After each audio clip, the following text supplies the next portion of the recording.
Magandang araw, kapamilya GPA dyan po sa Hong Kong. Kumusta po tayo lahat? Alam niyo po, namimiss ko na po kayo.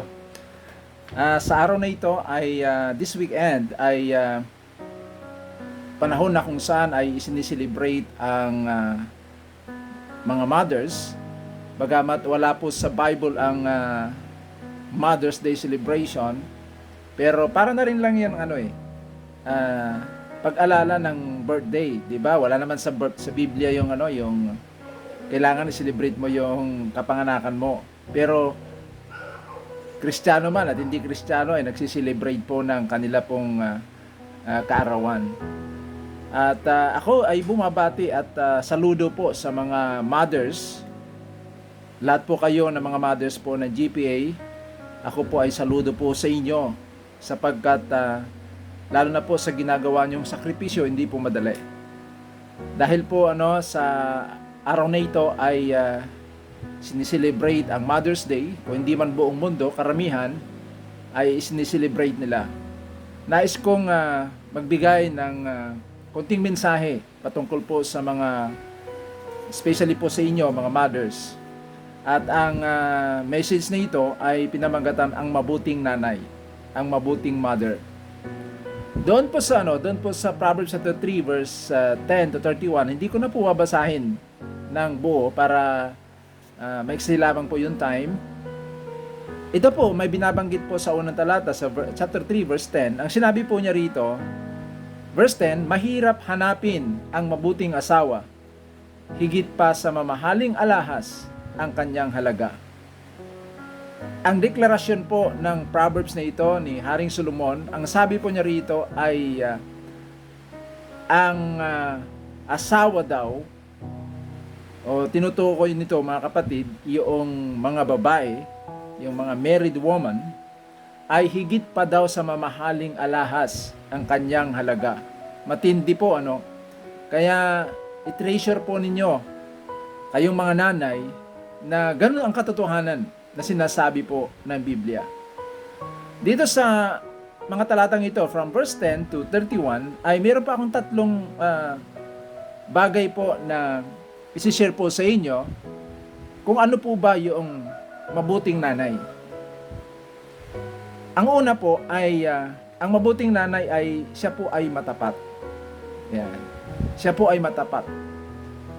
Ang sabi po kasi sa verse 11, lubos ang tiwala sa kanya ng kanyang asawa at wala na itong mahihiling pa sa kanya.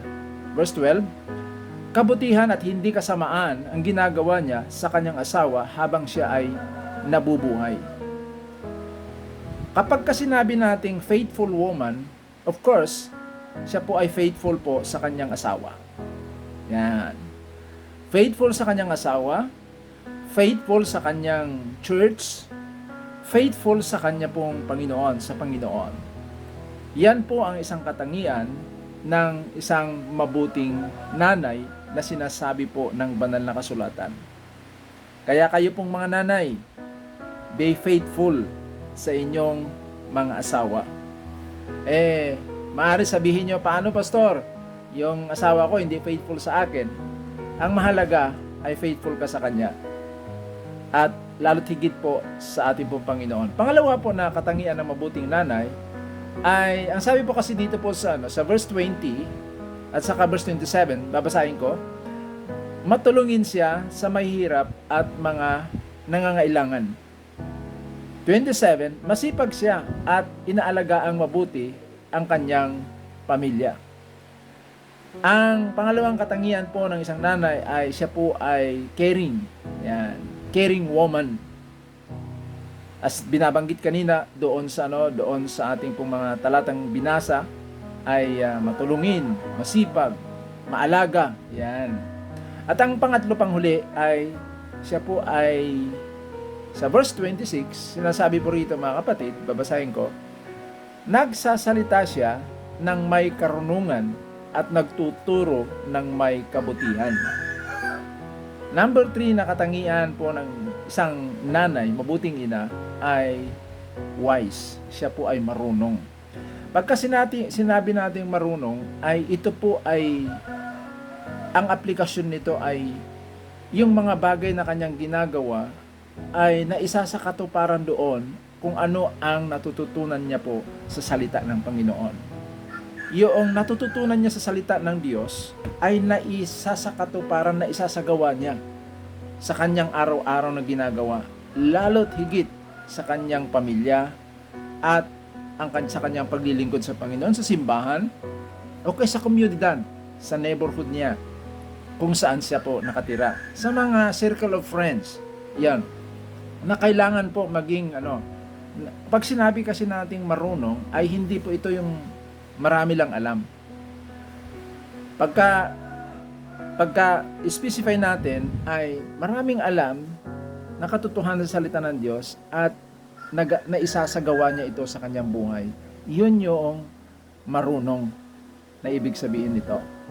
Kaya mga kapatid, mga nanay, ay yung pagiging marunong pa, isa pa ito yung paano natin ina-advisean yung ating mga anak. Napakahalaga nito. Kasi sino pa naman ang magbibigay ng advice, the right person na magbibigay ng tama at mabuting advice sa mga anak, kundi tayo na mga magulang, hindi po ba? Kaya mangyari mga kapatid, i-enhance natin yung karunungan natin. Kasi tayo po ay malaking tulong sa mga anak natin sa paglago at pag-angat ng kanilang buhay. Dahil tayo ang katuwang nila upang makamtan nila yung mga pangarap nila. Hindi tayo ang gagawa ng desisyon, hindi tayo ang gagawa ng mga pangarap nila. Tutulungan lang natin sila na gumawa ng desisyon sa kanilang mga buhay, i-guide natin sila. Kaya kailangan natin ang karunungan na nanggagaling sa Diyos. Yung karunungan na may i-share natin sa ating mga anak. Para kung hindi natin gagawin yon, kapatid, ang magtuturo sa kanila ang mundo, ang impluwensya ng mundo, ang maa-adapt nila. Kaya hindi po madali. Kinakailangan maging wise po tayo ng mga magulang. Tayo po mga nanay, kasi nanay po ay para bang napaka-intimate yung relasyon sa anak, yung mga nanay. Kaya mga nanay, challenge sa atin, magpakadunong po tayo sa karunungan po sa salita ng Diyos at kung paano po natin ito sinasagawa, ina-apply po sa ating personal na buhay at ganoon din po sa ating po mga anak. Kaya ulitin ko, ang katangian ng mabuting nanay ay siya po ay tapat sa kanyang asawa, tapat sa Diyos, tapat sa kanyang church sa paglilingkod, tapat sa kanyang mga anak, maalaga sa kanyang mga anak, caring, matulungin, at siya po ay marunong sa counseling, sa pag-advise sa kanyang mga anak, at sa iba pang bagay sa kanyang pagtuturo para sa kabutihan ng kanyang mga anak, kanyang mga kaibigan, at iba pang mga nasa circle of friends. Kaya mga kapatid, napakahalaga, mga nanay, tignan na po natin itong tatlong ito. Kung ito ba ay tinataglay po natin sa ating buhay. Kung hindi pa, pray to God na mangyari ito sa atin. Okay? Kasi ang mabuting nanay ay may rewards yan. Ang sabi po sa verse 28, sabi rito, her children rise up and call her blessed. Yan. Tatawagin daw ang mga anak ang kanilang nanay na ang kanilang nanay ay blessed. Ibig sabihin ay mai-establish natin yung appreciation ng mga anak natin sa atin kapag tinuturuan po natin sila ng mas maayos. Yan. Ang sabi pa sa verse 28, sabi rito, her children rise up and call her blessed. Her husband praises her. Pinupuri kayo ng inyong mga asawa. Yan, na-appreciate yung mga asawa ninyo ang mga ginagawa nyo. Kapag ka nagiging mabuting nanay na tayo. Okay? Another blessing po na makikita natin dito sa verse 30 and 32. Sa verse 30 sabi kasi rito ay yung mga woman of faith ay makikita natin na sila po ay pinagpapala, nag-harvest ng pagpapala mula sa Diyos. Kaya isang paraan ito mga kapatid kung ninanais natin na ma-experience, maranasan yung pagpapala ng Diyos, ay kinakailangan po na i-adapt natin ito sa ating mga buhay. Hanggang doon na lang mga kapatid, and hope to see you soon sa ating church, sa ating fellowship. At palaging aming pong dalangin ni Pastor Ramir, kayo pong mga nanay ay lalo't higit na maging matagumpay sa mga pangarap nyo sa inyong mga pamilya, sa inyong mga anak. Okay? Magpakatatag po tayo. Huwag nating intindihin, mag-focus po tayo sa ating mga pangarap na yan po ay angkop sa kalooban po ng Panginoon. God bless us all. See you soon. Bye-bye.